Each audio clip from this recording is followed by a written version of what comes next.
Today. Good morning, everyone. Welcome. I'm delighted to see all of you here this morning. Thank you for coming. Every day it feels like spring is a little bit more on the way. And so the grackles, the birds, connecting to Doug's bird class, the birds are coming back, right? The grackles are back. The red-winged blackbirds are back. This is one of my favorite times of the year to watch because these birds that have been away for a few months are now returning, and they return in a particular order. They return in a very predictable way. And so it's particularly exciting at this time of year to listen and to see and to look and to celebrate this arrival of this new season. So the sun feels brighter, the birds are back, things are turning green, some flowers are coming up out of the ground. Of course, and then we walk into this room and it feels like summer. So I apologize for the temperature. I have called to ask them about turning it down, and obviously that has not taken hold yet. So I apologize for the temperature in here. I'll continue to request. So take a moment and just breathe in this place, in this space where you are, coming to presence after what for me was a busy weekend. I imagine it was for you as well. Couple of announcements. I offer a Canvas makeup time. I don't know when this works and when it doesn't. I offer a Canvas makeup time. Thank you. Doesn't seem to be working at all today. It'll start on Friday at noon. I'll reopen all of the Canvas discussions, and you'll have until Sunday, March 15th at 11:59. And you can submit any Canvas discussion assignments, reflections, or responses that you missed, and they'll be counted in your final grade. So that's an opportunity for you at this halfway point.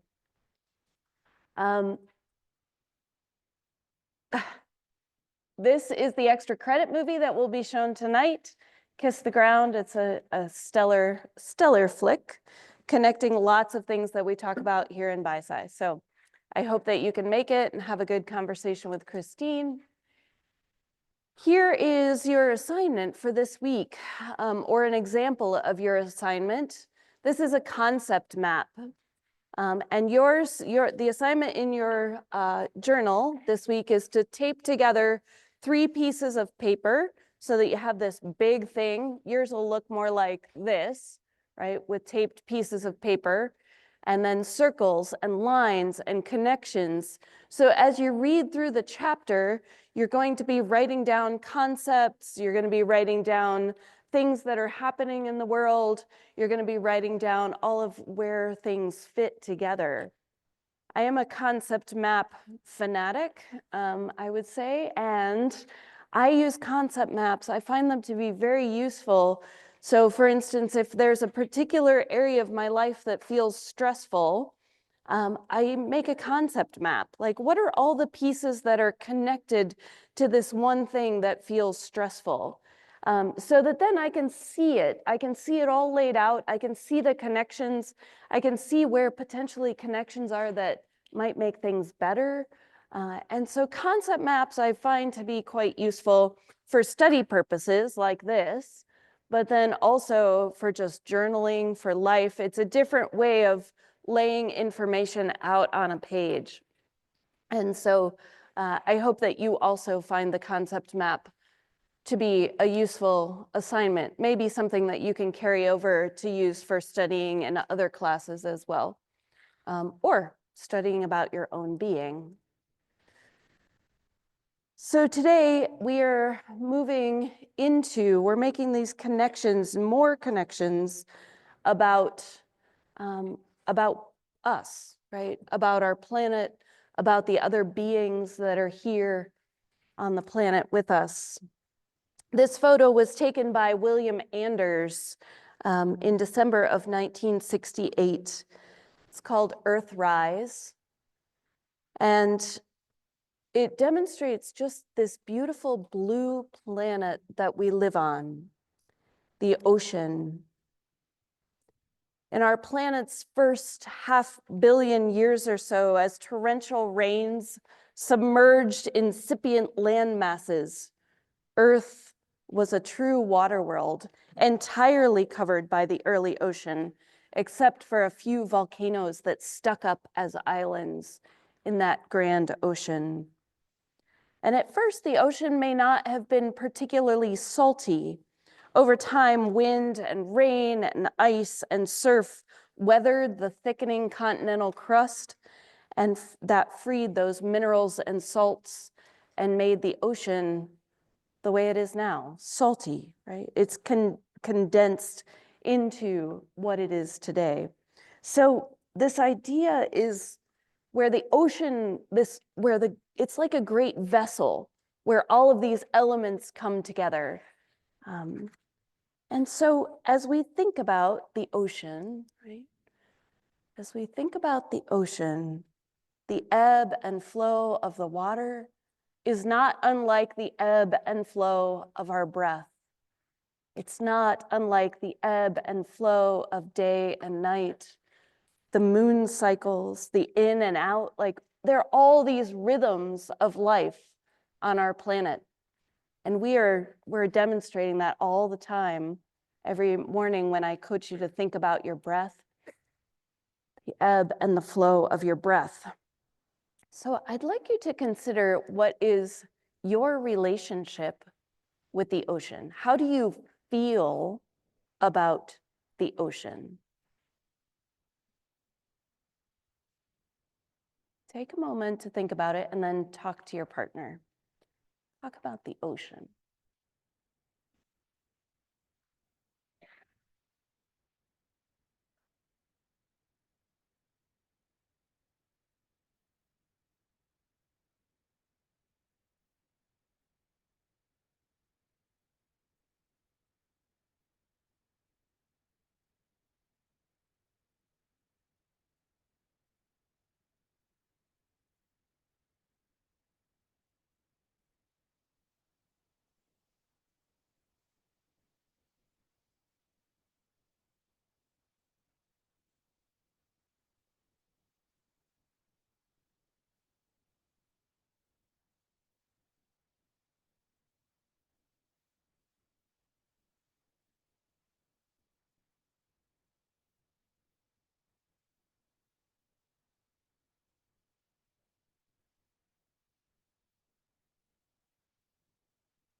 Love to hear from some of you.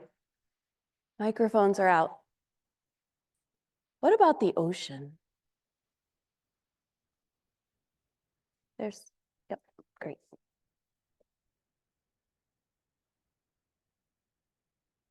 I would say I've lived by the ocean for like my entire life now. So I would say that it's like what reminds me of home. It's an extension of what I find comforting. And yeah, and all the animals and different things like the shells and the coral and all that stuff. It's like how it looks to me is a reflection of how we're doing as a society, if it's healthy or if it's not healthy. Oh, interesting. Thank you for saying that. Yes. It feels like you feel very deeply, right? Deeply connected to the ocean. That's awesome. Other folks? Thanks.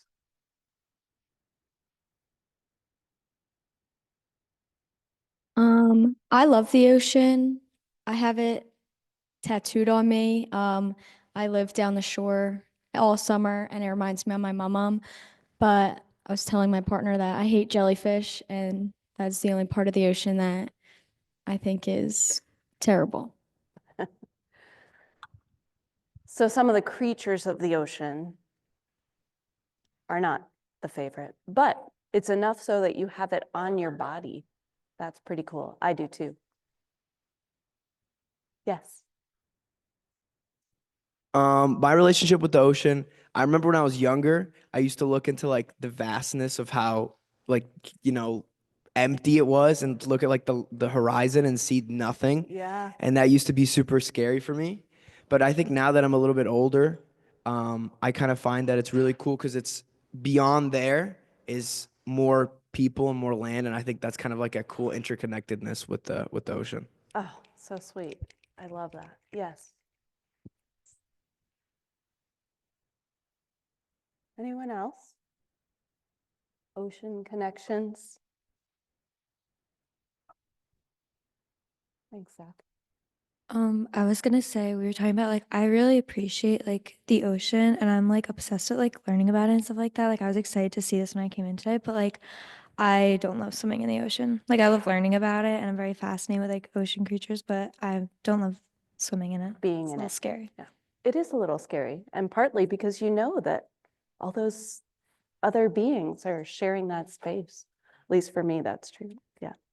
Thank you for sharing. So there's something really beautiful and intriguing and connecting, and it can be a little bit scary, right? There's a lot of different unknowns about the ocean. And in fact, scientifically, there are a lot of unknowns about the ocean. So thank you for sharing your feelings about the ocean. These are ancient Polynesians, and these Polynesians sailed, they were an early people that sailed amongst the islands, particularly around Hawaii and then all of the islands there in the Pacific. And these Polynesians were able to, this was before there were any kind of tools or guides for figuring out where things are in the ocean. So they would follow the stars and they would follow the currents to know where there were islands. The ancient Polynesians, these people would set their children down into the ocean, at the very edge, so that the children became familiar with the ebb and the flow of the water. It's developing a special sensitivity that I can't even, it's one of those things that feels so cool to me that it's hard to believe that it's real. But by using the wave patterns, the refraction patterns of the waves, the Polynesians were able to tell hundreds of miles away that there was an island out there. And they would set sail on these kind of crazy looking raft things with sails. And they would go out and find these new islands. And that's how it came to be that the Polynesians, 6 cultures of Polynesians, settled the islands of the South Pacific, right? A sensitivity and love of the ocean that's deeper than I can even imagine, right? Very different sensitivities. So the ocean. Sylvia Earle, this beautiful woman, even if you never have the chance to see or touch the ocean touches you with every breath you take, every drop of water you drink, every bite of food you consume. Sylvia Earle came to speak here in March of 2000, just days before the shutdown for COVID. And I sat right here in this section of seats over here, and I listened to her talk about her passion for the ocean. She is National Geographic's oceanographer, particularly. Her love for the ocean, the connectedness that she feels as a human being, but then also as a researcher, is really beautiful, something to really be admired. And when she talks about the ocean, right, when you talk about the connectedness of the ocean, we often look at land maps or the world maps like this, and we can see, the Pacific Ocean, South Atlantic, North Atlantic, Southern Ocean, Indian Ocean. But it's very land-centric when we look at it this way. If we actually look at these bigger pieces, like put that Pacific Ocean all together, this is more, there's so much water. And we name them as separate, but they are really all one body of water. Right? The mapping sort of helps. About 71% of the Earth is water covered. And the oceans hold about 96% of all of Earth's water. So when Sylvia Earle says that, every drop of water you drink, every bite of food you consume, the ocean has a part in that, the cycling of the water that we've talked about. Because of the depths of the ocean, so think about all the things that can live on land and then some things up in trees, there are some mountains, but because of the depth of the ocean, the 99% of all habitat on the planet is in the ocean. And that's why there's so much of it that is still unexplored, still not understood, still mysterious, which leads us to be curious about it and maybe a little bit afraid of what's there. Scuba divers can take photos like this. These are photos by a friend of mine who was diving in Hawaii. He lived there for a while. And so you can get photos like this of these magnificent creatures. Scuba divers can go down to a certain depth. Really, the maximum is about 250 feet. 250 feet, where divers can go down wearing all the proper gear, but then the pressure becomes too great. And then we can go down even a little further in submersibles like this, right? This one is still diver driven, but there's this kind where we can control the pressure and people can go down even further in there. And so what's down there, right? When we get deeper and deeper down into the ocean. So I think this video will just play. Nope. So will you click on, there you go, thank you.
So cool, so mysterious, so interesting. The creatures that are down there, right? So dark, right?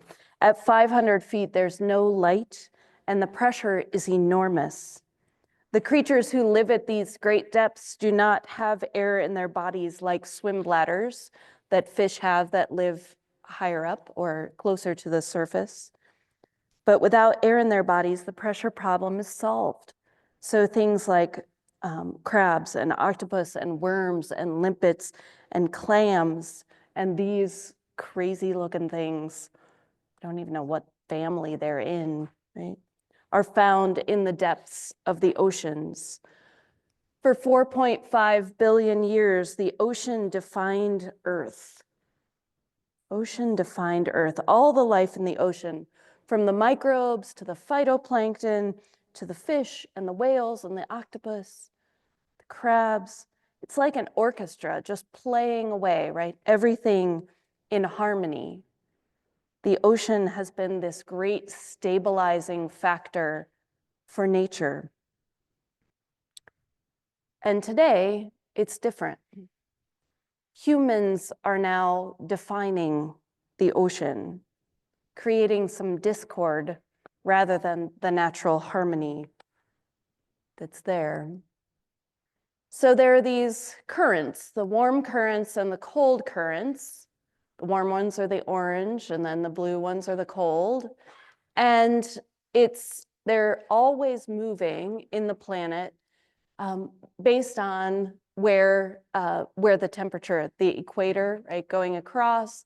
This is where it's warm all the time. So you can see that's where the red arrows begin. And then as they go to the poles, then it gets cooler. So these natural currents are cycling our weather, they're cycling our water, they're cycling all sorts of things, right? It's a conveyor belt, trapping and moving, transporting warm water and precipitation. And so the ocean currents, these currents are what determines our global climate, helping to counteract where the heat comes in, right? The solar radiation comes in at the equator. And so there's this constant movement of water and temperature. Without the currents in the ocean, the regional temperatures would be much more dramatic, right, than they are now. Super hot at the equator and then frigid at the poles. And much of Earth's land would be less habitable than it is now. So the currents are doing other things too. What's happening in there is that they're also now, because of the way the water is cycling, it's trapping trash. All of the trash that moves into the ocean gets now moved into these spots, these, they call them garbage patches, right? The garbage patches in the ocean. The first one was discovered in 1997 by Charles Moore, this guy. He was out on his boat and he ended up like going through these large patches of trash and starting to collect them. And what's in this jar is like all of these itty bits of plastic. So the plastic gets as the wave action happens and the movement, the plastic is getting degraded. It's breaking down, but it doesn't disappear. It just breaks down into smaller and smaller bits. Microplastics make up a 94% of an estimated 1.8 trillion pieces of plastic in the one garbage patch. So the Great Pacific Garbage Patch is not the only marine vortex, it is the biggest. Twice the size of Texas is this patch of trash. Plastic doesn't go away. It just gets smaller and smaller until it's inside of us right now. There are microplastics moving in our bodies because of what we've eaten, because of the plastics that are in our water or in our food. And so it's all in the ocean as well. It's estimated by 2050, the ocean will contain more plastic by weight than fish. More plastic by weight than fish. So why this is the annual production of plastics worldwide from 1950 to 2020 and how it just continues to go up. It does seem to be leveling off here, but then also you can think about what happened in 2020 and we are expected to continue the growth, right? 390 million tons were produced in 2021. So it is still on the increase. But 50 years ago, down here, was not so much plastic. We'll be talking about the plastic evolution a little more in some later classes. But this is what happens when these plastics, right? This is the beach in Munkar on the island of Java. 400 yards wide, mile-long stretch of sand was deep in plastics. Sauce packets, shopping bags, diapers, bottles, bags, plastic clothes, which we often don't even realize that we're wearing things that are made with plastic fibers. So bulldozers had cleared it away and buried it 2 years ago, but ever since the tide, continued to bring in more stuff. I spent a week in Galveston, Texas, and the beach there, and about every 50 yards, there's a trash can where people are to be putting, but it was interesting that as the girl from Pennsylvania, walking along, I seemed to be the only one that was like picking up stuff. And I don't know exactly what, I don't understand. wasn't able to ask anybody or be curious about the mindset there. But plastic is washing up on our shores as well as in these foreign places. So what else is affected by this plastic invasion? I would like you to take in this video. Don't look away. This is really important and it's really hard to watch.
So you may be wondering why the birds eat the plastic to begin with.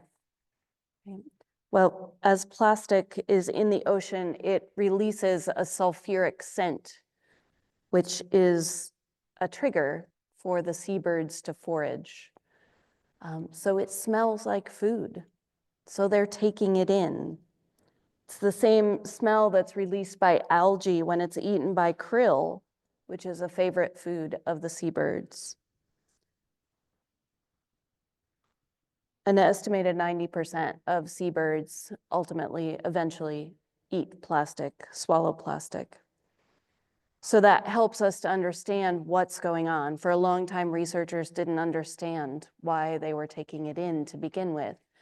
but then understanding that if it looks like food, it smells like food, it's in the place where food is, they're going to take it in. They just don't know otherwise. This is a shearwater, over 400 pieces of plastic came out of this shearwater, this bird. And it's not just the birds, right? We know about whales that are affected by this. 400 pounds of plastic came out of the stomach of this whale on the California coast. And so what is happening as we increase our plastic usage, increase our plastic production, increase our need, quote unquote, for plastic, it's hurting not just us, but other creatures as well. It's not the only challenge that the ocean is facing, right? There's also long line fishing where people go out, they put a long line out. How long might a long line be? It could be a mile, it could be 50 miles long. And then they're catching all the kinds of creatures on there, even though they might be looking for one particular thing, they might catch other things as well. When you have 50 miles, of line, you can't watch what's happening all along the line. So this is sea trawling. Here's another method of fishing, happens on the continental shelf, where they drag this giant net behind the boat and it scrapes along the seafloor, and then it picks up all the creatures along the way. There are also super trawlers now. Super trawlers are a thing, which means that the nets are large enough to hold 13 jumbo jets. And they're working in waters all around the world now.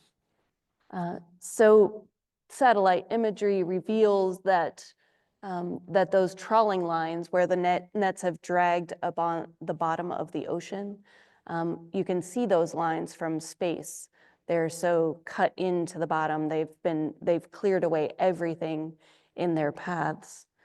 So the bottom trawling, Les Watling, who was a researcher at the University of Hawaii, says bottom trawling is the most destructive of any actions that humans conduct in the ocean, where one is a life filled, and then afterward there is kind of nothing going on there. So these choices, right, of how we collect, how we choose to collect the food that we're eating, is affecting the ocean as well. So this is a whole story of disconnect, right? If this is what they're trying to catch, what comes out of the net, but then, they also catch things like this, sea turtles, and they also catch dolphins. If a baby dolphin is caught in the net, the mother will stay with it, often resulting in both of them perishing. So none of this is good news, right? And it's hard to hear, and it feels really big. Sylvia Earle, in that talk I went to, said 90% of the big fish in the ocean are gone. She says, we can be the saviors of humankind. I say humankind because life will go on with us or without us. It did before and it can after. It just won't be the same assemblage of life. We're already altering the pieces of the puzzle. We've lost species due to our actions. And when we destroy a coral reef, we lose its residents, all the unique species that evolved there and nowhere else in the universe. Some species of lizardfish have a very limited range, or shrimp-like creatures called stomatopods have unique eyes that see a much broader spectrum of light than humans can. The broadest spectrum we've been able to identify in any creature. So if we destroy the reef and we lose that piece of the puzzle, we'll never have a complete puzzle again. So species decline is something, this is called bycatch, when you catch things that you don't mean to. So species decline, species extinctions have gone up since 1800, really since 1920, and then 1950. And so birds, amphibians, reptiles, mammals, fish, insects, this is happening all over the planet. When you really look at them, right, they aren't really just fish, right? Each of them is unique. Look at the patterns of their stripes on there. They're individuals. These fish, as an example, they know their places, they know their spaces. They know how to travel in groups to avoid predators, which makes them more likely to be caught. They know where to go to find food. They know where to go when the temperatures are getting cold and they need to travel. They know more than we know that they know. Right? They're not really a commodity. They are not really big business. Fishing and shipping vessels have multiplied the levels of low frequency noise in the oceans by 32-fold. So there's always noise going on under the water. Those ships, right? Humpback whales stop singing, orcas stop foraging, and right whales show signs of stress. Crabs stop feeding, cuttlefish change colors, damselfish are more easily caught. If sound around us increased by 32-fold, airplanes, office equipment, fans for heating and cooling, then OSHA, the health and safety, they would come in and shut things down if we did that in our spaces. But we're inadvertently doing that to other creatures. Sylvia Earle says, a lot of people excuse their bad behavior toward fish by saying, oh, they don't feel pain. That's nonsense. Fish have all the same equipment that we do and feel pain. So don't make up stories to settle your conscience, she says. Either you choose to inflict pain on other creatures or you don't. So how can we see fish and all creatures with new eyes? Right? How can we see these connections? How can we experience that Umwelt, seeing what they, through their lens? So I'm curious, this is a lot, right? This is a lot of information. It's very emotionally tied, I think. It's just stuff we don't talk about. So talk to your neighbor about what you're thinking and feeling right now.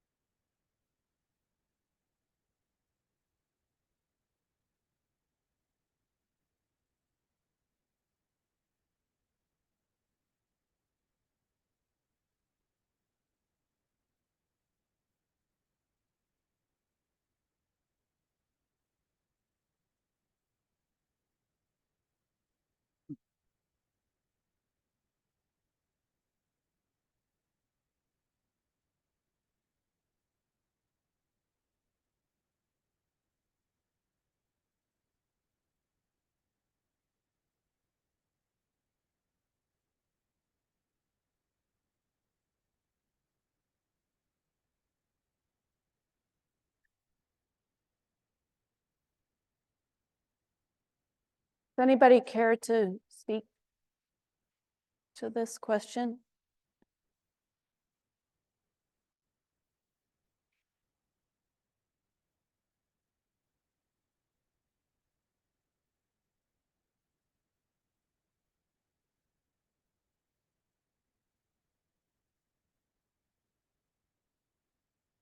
Hi.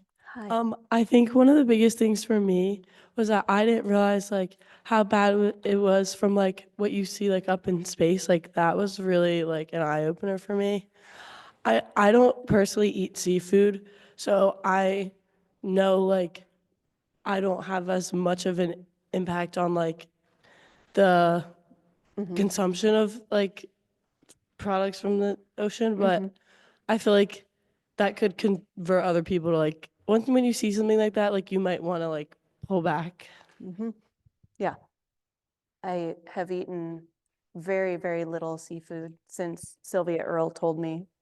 It, affected me pretty deeply. Yes, thank you for sharing.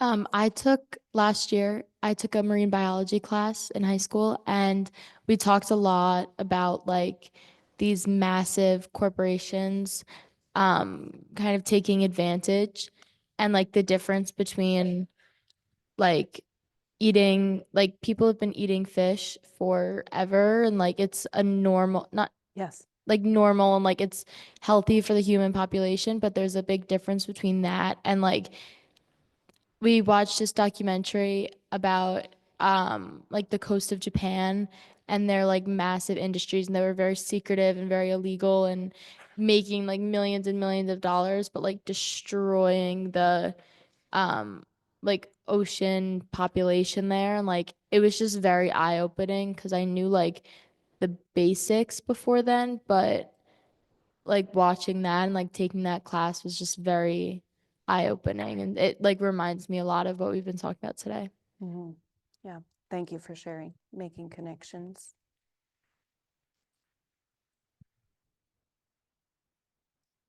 I don't like bringing you the bad news. I am feeling very deeply right now about that because this next section, like the 4 weeks that we do in the middle of the course, I spend a lot of time feeling quite sick because it's so much easier to show you, and that my dream job like is to show you connections. But this is the bad news part. And if you don't know about it, if you don't know what's happening on our planet, then how how will life be moving forward if we're doing things, and not knowing? So the awareness is really important. So I continue to do it because it's important and it's hard. Because of this, because we love, right? James T. Farrell of St. Olaf College put out this as his definition of love. We want to be physically near it. So some of you spoke about your love of the ocean. You want to be physically near what you love. You want to be the best for it all the time. Right? So choosing the way that you can show up for that thing that you love all the time. You fear its loss and grieve for its injuries. You want to know everything about it, its story, its moods, what it looks like by moonlight. So when you are thinking about this love, right, you can think about the people in your life, the pets in your life, the places in your life. Want to protect it fiercely and are helpless to do otherwise. And then want to be my best for it. I want to emphasize this, right? I want to be my best for it. How can I be my best for the ocean that I love? So how can we be our best for the oceans?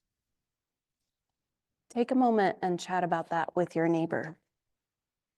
How can we be our best?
What do you think?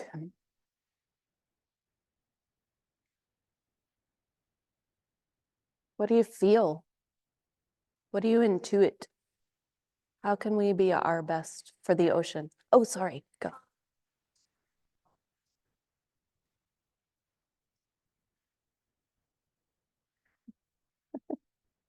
Right. I did this project where I was searching like a place to visit for spring break, and I learned that in Aruba they have like coral reef safe sunscreen.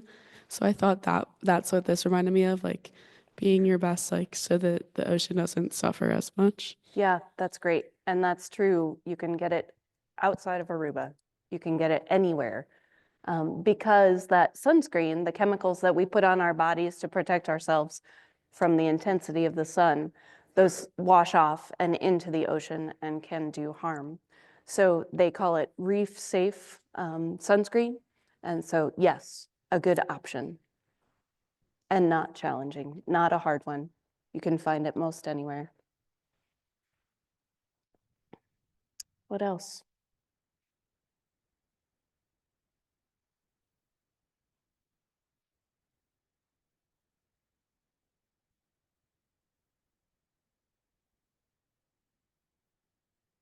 So I had this class a year ago, and every time, like you said, I feel very emotional during this time of the class, and then life goes on, and I get more separate from the issue, and I'm not looking at these things. But I thought a quote, "Do we have the courage to face the reality of our time?"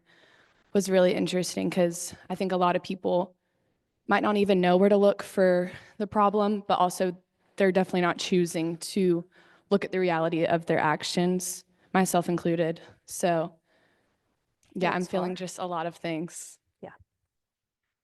Thank you, Ash.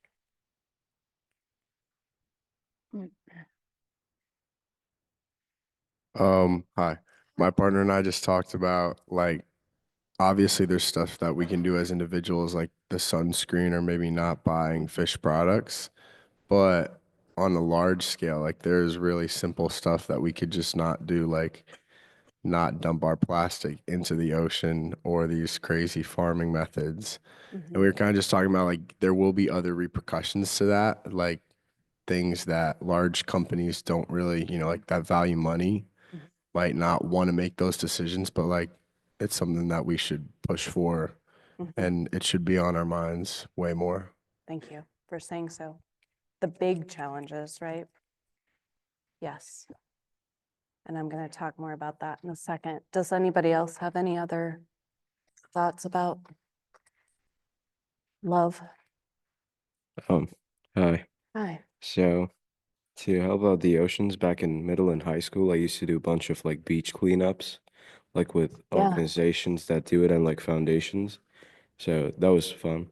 It is fun, Yeah. And right? that's something I like to do in my free time and looking forward to doing that in summer. Nice. Thank you. Which beach do you spend time at to do that? Back in India, the ones that India. are there. Yep. Yeah, cool. Thank you. Thank you for sharing.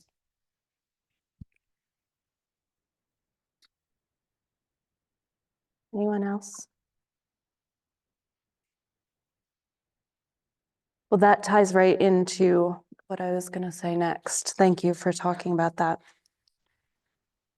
Laulima. No task is too big when done together by all. A Hawaiian proverb. We don't deliberately hurt the ocean, right? We in this room are not deliberately hurting the ocean, but we have, and we are, and we will do other things that do that. Laulima means many hands make light work. So here is one example of people making change. Do you have that video pulled up?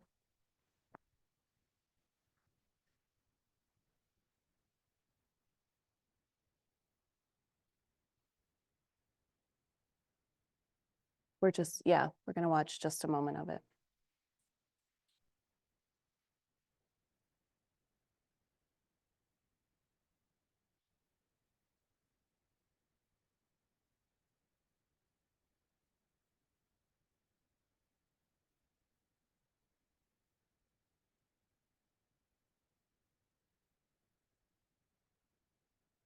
So the idea of working together, being in community, conquer the impossible with teamwork.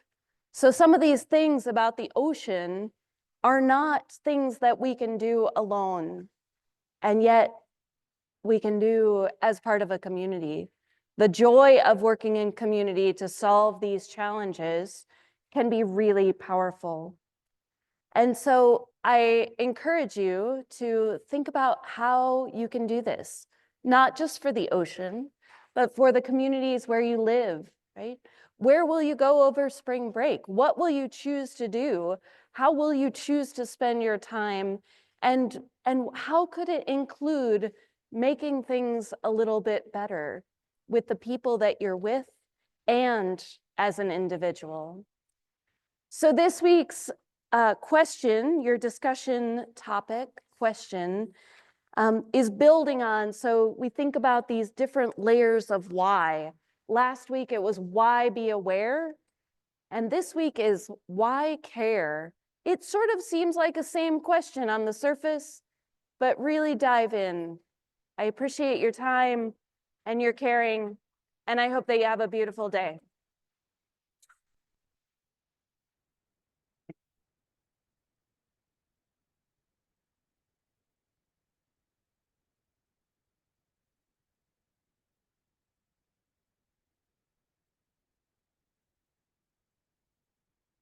The last 7 minutes always like fly by.